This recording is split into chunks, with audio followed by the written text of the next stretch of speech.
homeowners, it's not a question of if, but when the next hurricane will come. No matter what Florida weather has in store, Storm Smart has products that protect every opening of your home while improving the look, feel, and function. From durable aluminum shutters, high-impact windows and doors, to our innovative storm catcher screens, products that enhance the beauty of your home and keep your family safe.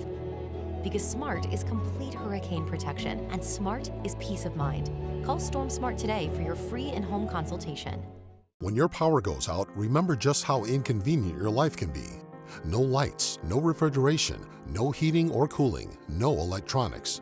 But with the Generac Home Standby Generator, you'll have power when you need it. Our Generac generators automatically provide backup power after sensing a power outage, so your life goes on uninterrupted. Get a free 10-year warranty with the purchase of any air-cooled generator. Call Generac Generators today. Generac Generators. Life is primitive without power. We've got some clouds out there, even a couple of sprinkles as another front rolls through the area. Most of us wake up to sunshine and then very warm temperatures in the afternoon. Temperatures, they're going up and they're staying up. Really nice forecast, especially if you're planning on going to the beach or the pool. Rain chances very slim. Another beautiful day in store. It's going to bring us a very high chance of storms. Some isolated showers across the area. Mother Nature likes to remind us that it isn't set by a calendar. We're always on it for you just in case things begin to pop. Streaming from the ABC Action Weather Center in Studio A. This is Dennis Phillips Live. Sponsored by Storm Smart. Protect every opening of your home with Storm Smart. And by Generac Generators. Life is primitive without power.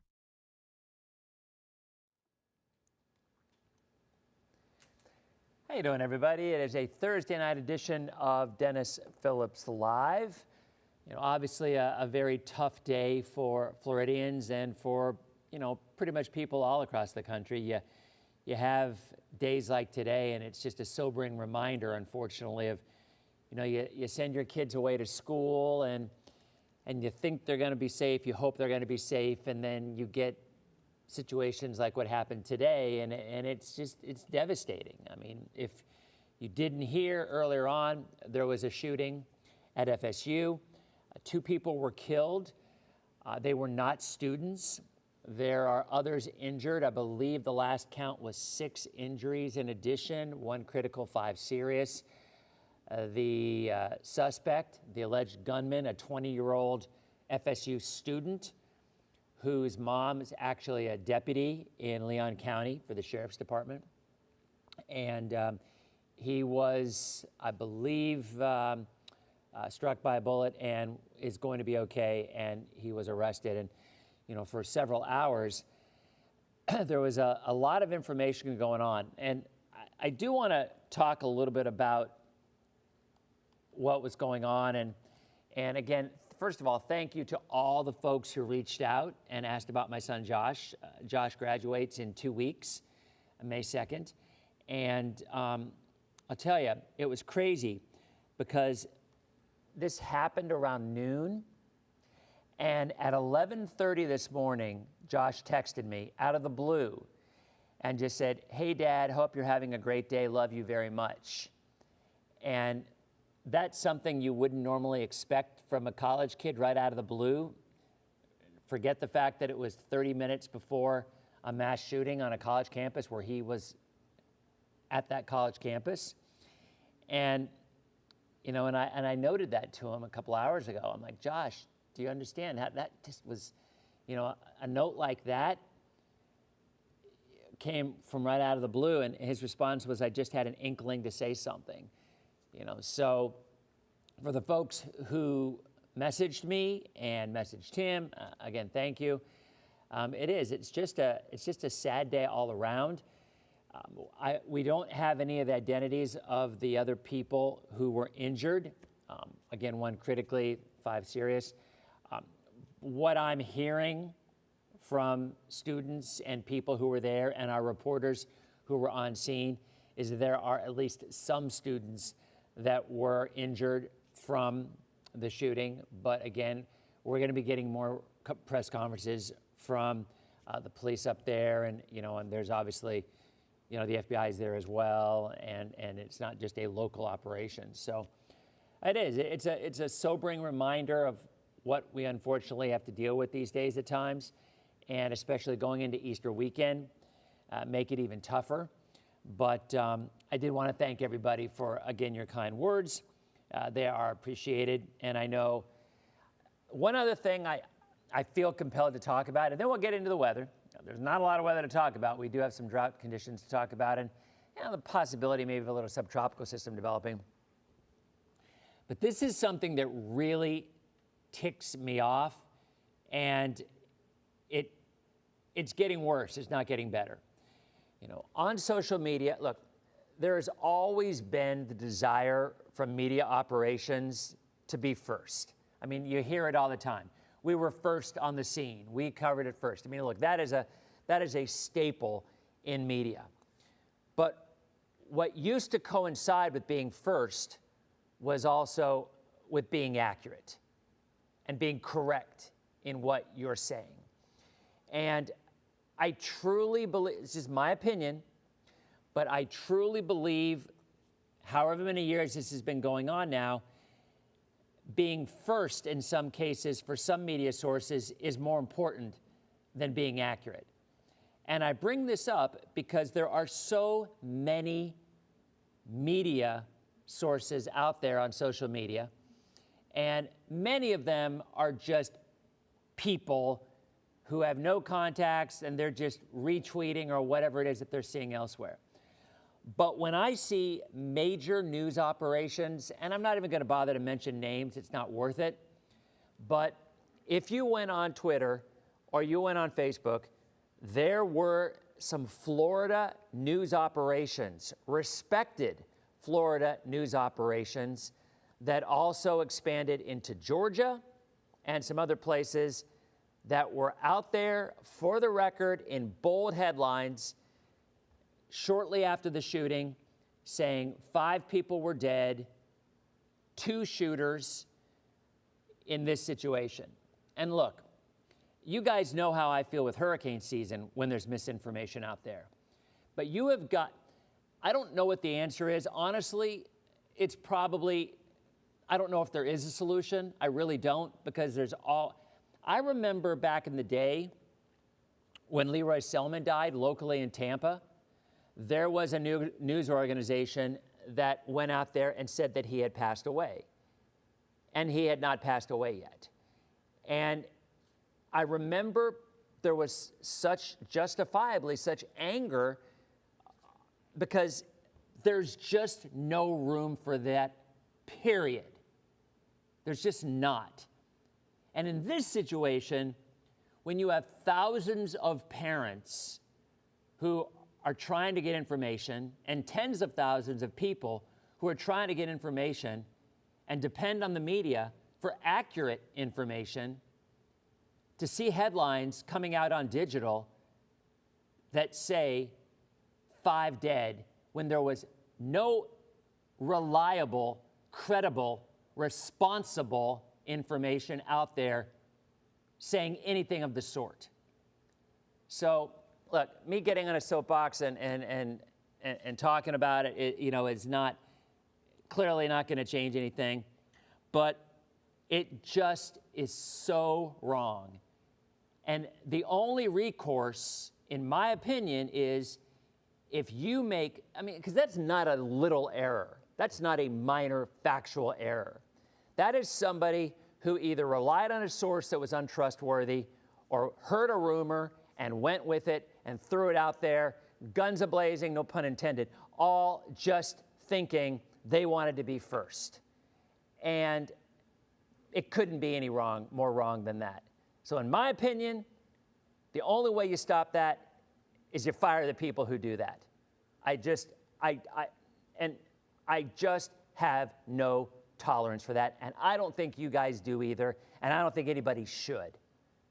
So, and the overwhelming majority of the media out there, whether it's local or national, takes that responsibility seriously, and they make sure they check their. I'll give you a perfect example, a little inside on what happened here. So, the 20-year-old man who was arrested for allegedly shooting, there was an Instagram, his name was released by the police, and went on a Instagram page and got a picture. And we were going to show that picture, but we could not confirm, keyword, confirm that that was actually his picture. Might that have been a fake Instagram page that somebody might have put up real quick? Certainly possible. So we obviously did not run the picture because our producers and our management make it a policy, as all should, to check your sources. So anyway, I don't know. I kept reading that, and there were people who I know who posted, oh, I've heard there were this many people died. Where'd you get that from? Well, and there were credible media sources that were showing that. And it just can't happen. I give them the ban button. I mean, it's just, especially in a situation where there are people who are at home, parents, family, friends who are at home, trying to get information, wanting to know if their loved ones are alive or if they're injured or what's going on, and you're just throwing stuff out there that absolutely could not have been verified because it was absolutely inaccurate. And it just drives me crazy. So anyway, our station waited for confirmation, as most did, but unfortunately, you guys know how it is. One or two sources might throw something out there, and then somebody else sees it, and somebody else sees it, and somebody else sees it, and it just snowballs. And then you forget where it even originated from. And in this particular one today, it originated from a media group where they have several Orlando stations, and then one in Atlanta also went with it as well because it's part of the same group. And it was just awful. So anyway, all right, so let us see. Tom Ross, gone. I'm not going to put up with this nonsense. Banned from all streams. You are gone. See you later, Tom. All right. Yeah, whatever. All right, so yeah, you don't got to talk to Tom Ross anymore because Tom is gone forever. Anyway, yeah, my son's fine, and hopefully all of those that you know, or friends or loved ones, are as well. So there you go. All right, and yeah, just so you know, and Tom clearly is not somebody who watches this because we don't just talk about the weather. And oh, by the way, my degree is also in communications and telecommunications. So yeah, I've got a background in both. So there you go.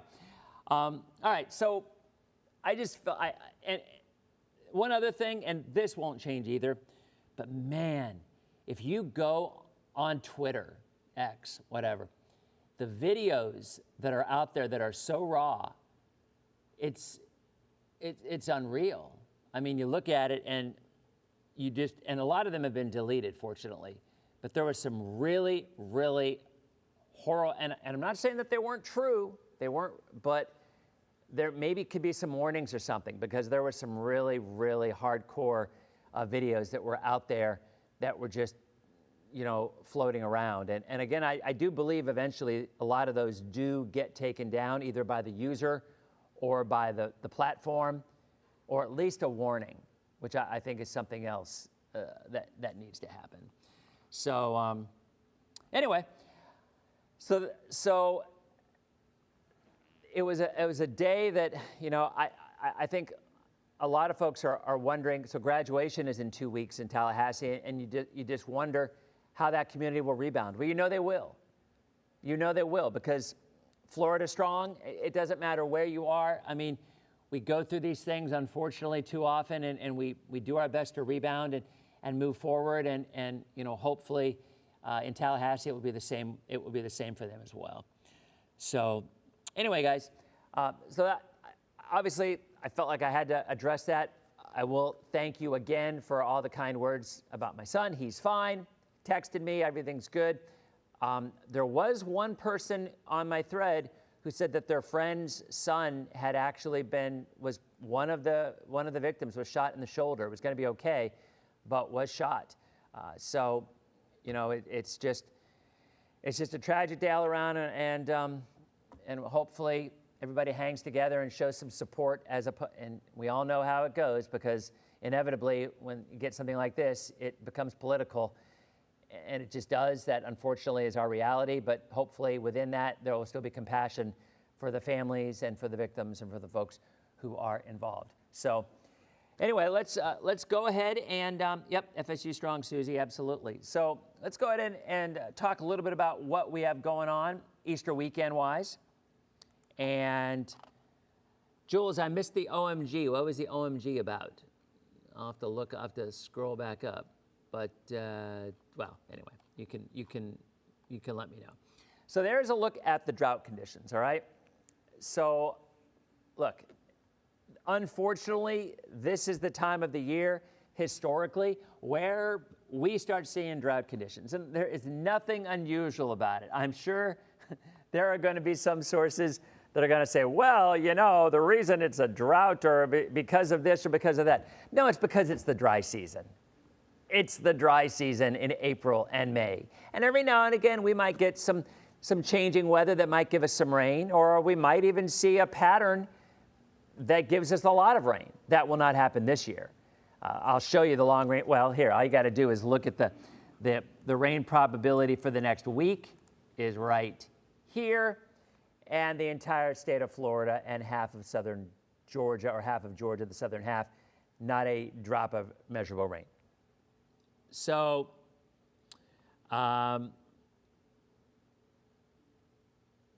so there it is.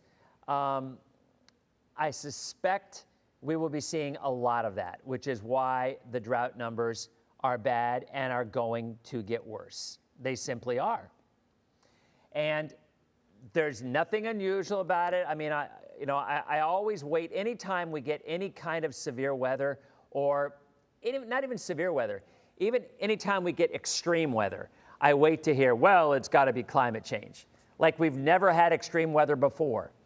We get dry weather in April. We get dry weather in May. We get dry weather in early June. And then historically, about the second week in June, we start to see our afternoon showers and thunderstorms. Sometimes it's a little early, sometimes a little later, but it usually happens. So hopefully it'll happen sooner than later. Now, I will say that, and I showed you this before, and I'll show you this again. So every now and again, we get a tropical system in May or in June, as you see here, and it can bring us some much needed rainfall. So this is where most of the development occurs in the month of June. It's in the Gulf of Mexico. And then if it were to travel, it very often travels east, you know, off to the northeast, okay? It does. So the majority, and we're talking almost every single time when this happens, it's a very weak system that just dumps some significant rains. More often than not, that has been a blessing. Every now and again, it's too much of a good thing. There's nothing in the Gulf right now that's showing development. There is a little model data showing some subtropical development in the Atlantic, but it wouldn't bother anybody. It would stay well to the east. But the point is, as we get into May, it's not unusual at all to get some development. And every now and again, that development can even be a good thing, can be a drought buster. But at this point in time, we're not seeing any, but I would not be the least bit surprised if in May and in June, if we do see some tropical storm development and potentially some rain for Florida out of it. It can happen, all right? Thomas, you're talking about Camille. Yeah, you know, that is true. Camille was one of the biggest hurricanes ever to hit the United States, and that was back in 1969. We do get extreme weather. Now, look, I will tell you this, okay, and you guys know my take on this. I don't typically address a lot of long-range stuff, but I will address this, and I believe it in my heart of hearts. A lot of people have asked me, because the water has been warmer of late, which it has been, that's not debatable, right? For the folks who want to debate long-range climate change impacts, that is a valid debate because we don't know. You can say till you're blue in the face that you know what's going to happen down the road, but we don't know for sure because the same models that predict one thing short-term, and they're not particularly accurate at times short-term, they may not be accurate long-term. Neither here nor there. It is certainly debatable about what will happen 10 years down the road, 20 years down the road, 50 years down the road. That is a valid debate, and people have the right to do that. But there is no debating over the last few years, the waters have been warmer. Period. That is a quantifiable thing. We get the readings. NASA and NOAA have the numbers. The water is warmer. Now, there are those who say, well, because it's warmer here now, this is what it's going to be like in 10 years, 20 years, 50 years. I'm not even going to go down that road. Again, I say it again.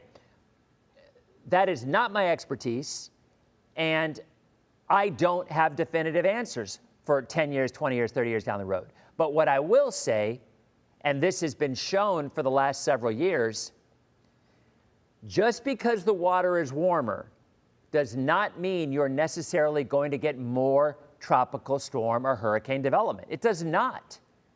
There's so many other variables that come into play when it comes to the development of hurricanes. And the bottom line is, whether the water's a little cooler in the eastern Atlantic right now or not, if the water's 80 degrees or higher, you can see a tropical storm or hurricane developing. It's kind of the magic number. It's not an all or nothing, but it's pretty close, okay? So let's say the average water temperature is 85, and people are showing, oh, look how much cooler it is now because it's 83. If it's 83, it's still warm enough for development. Last year, when the Saharan dust migrated a little bit more to the north and kind of zapped the main development flow, and we had no tropical systems in the month of July, that was something that happened because of a short-term weather feature, okay? So the overall development of hurricanes in the Atlantic or the Gulf or the Caribbean is not just dependent on how warm the water is. There are so many other variables. If there's an El Nino out there, you ain't going to get much development in the Caribbean. It's just the way it plays out for a lot of reasons. But those are things that come into play. There's all these subtle little things that change how many storms develop. But here's my point.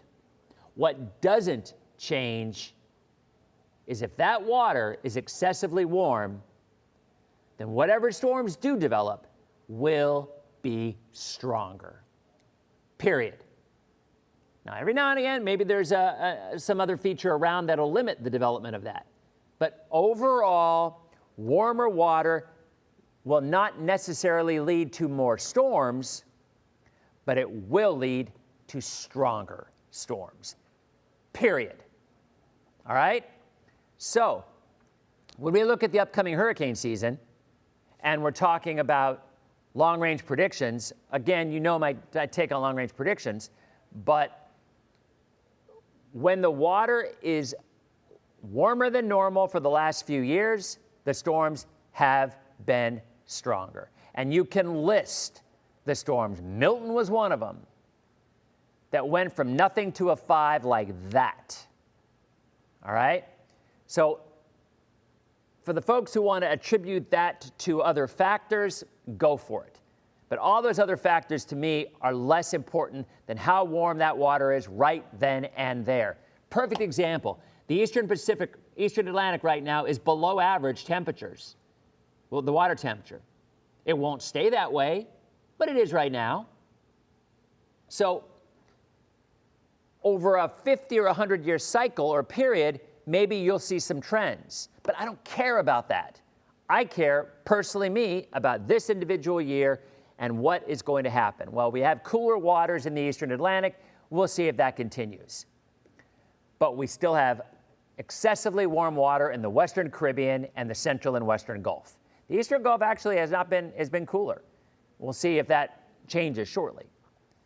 So my point is, when we get development, if it goes over warm water, excessively warm water, these storms are going to intensify further quickly than what we're used to seeing.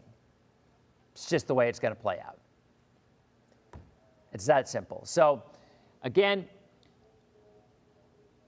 as you know, Deb is saying here, yeah, Colorado State and AccuWeather are both predicting above average, slightly above average. Look, the average prediction is going to be 15 to 20. NOAA's probably going to go 15 to 20. They come out just before the season starts. I don't care if we get 25 named storms if they're out in the middle of the ocean. I ask you this. If we have 30 named storms and they're all in the ocean, would you say it's an active year in Florida? Or what would your take be? But let's say we only have 4 named storms, but 2 of them hit Florida, and they were Cat 3. Would you say that was an active year? You probably would. It's all based on perception and how it impacts you directly. So again, I don't care how many form, because as I've told you this in the past, statistically speaking, if you look at the numbers, the average number of storms that develop has nothing to do with the direct impact on our area. Look at the numbers. I have. In other words, no matter how many storms have developed in an individual season, there is no relationship to West Central Florida having a direct impact from a hurricane based on those numbers. Now, you would think more storms, a better chance. It just doesn't play out that way. Now, for the Outer Banks of the Carolinas, it does. Because a track in the Atlantic is far more likely to impact the Outer Banks of the Carolinas than it would be in Western Florida. So, overall, that's kind of my point.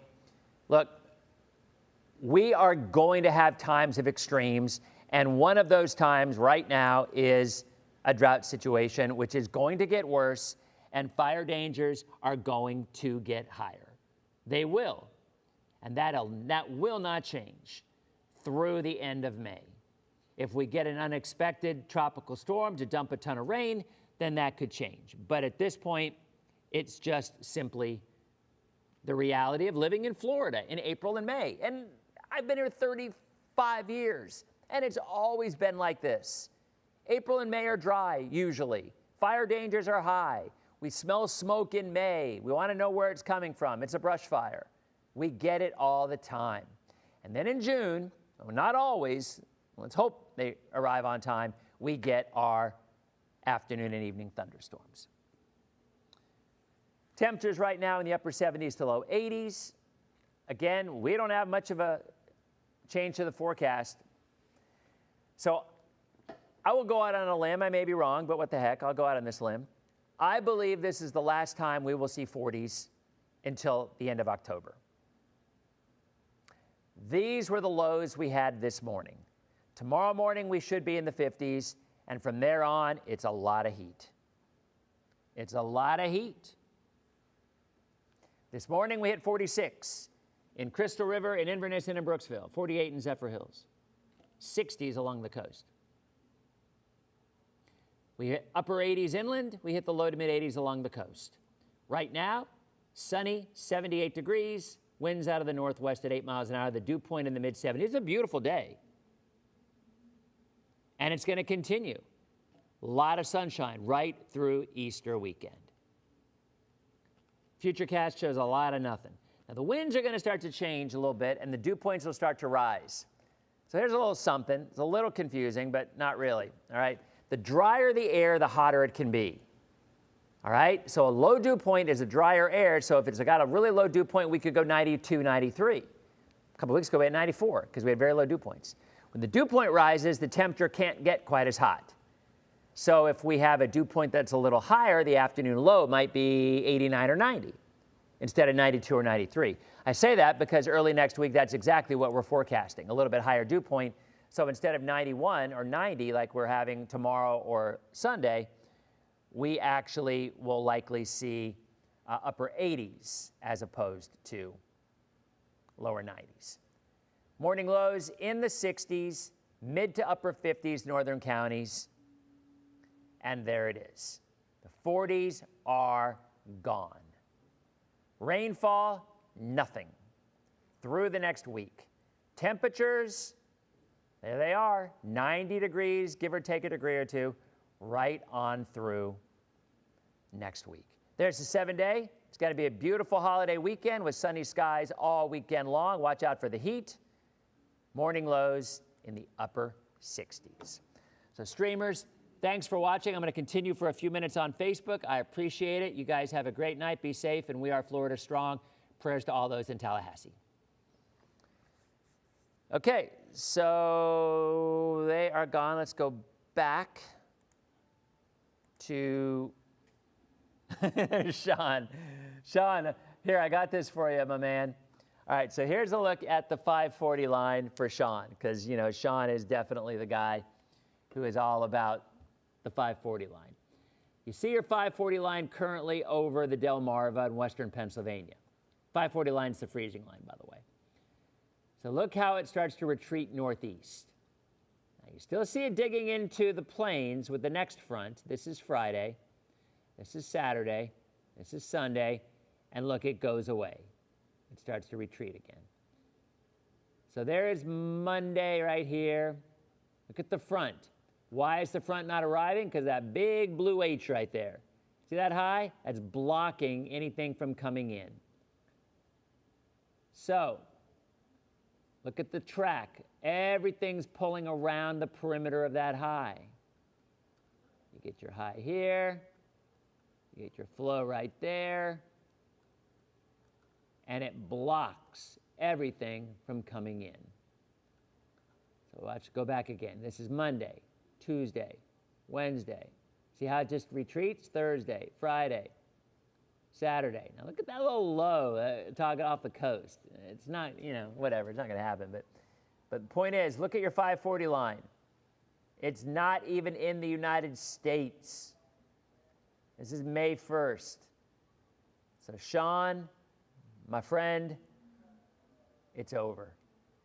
That's the GFS. Here's the euro. There's your high. See it off the coast? Just kind of blocks everything from coming down. That front elongates. See how it's more north?